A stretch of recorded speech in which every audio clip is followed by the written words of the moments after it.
Hello mga sangkay, magandang araw po sa inyong lahat. Ako po si Pearl. Ngayon ay hindi muna tayo magluto mga sangkay kasi medyo masama yung aking pakiramdam nung mga nakarang araw. Kaya hindi ako nakapag-share sa inyo ng recipe. Ngayon ay naglakad-lakad muna kami tong araw na ito para maganda yung aking paghinga or makalanghap ng fresh air. At nakita namin itong napakagandang Christmas tree dito sa lugar namin. At gusto ko i-share sa inyo para masilayan din ninyo yung aming Christmas tree dito sa sa dorf or barrio kasi hindi po kami nasa city. Kaya yan, tingnan nyo po, super ganda.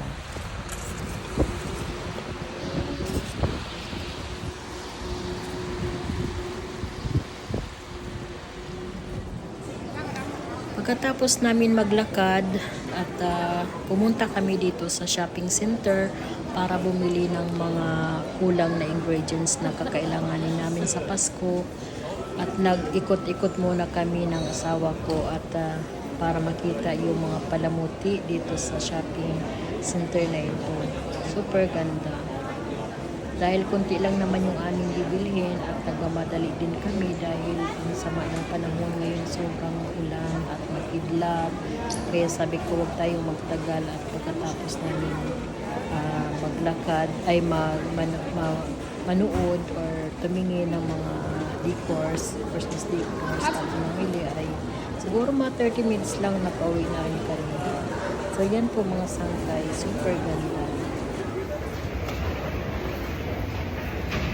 So yan po mga sangkay, tapos na kami at uwi na kami sa bahay. Sana nagustuhan ninyo ang aking video na ito.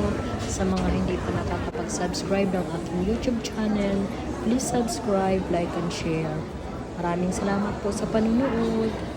Merry Christmas po sa inyong lahat. God bless us all. Bye-bye.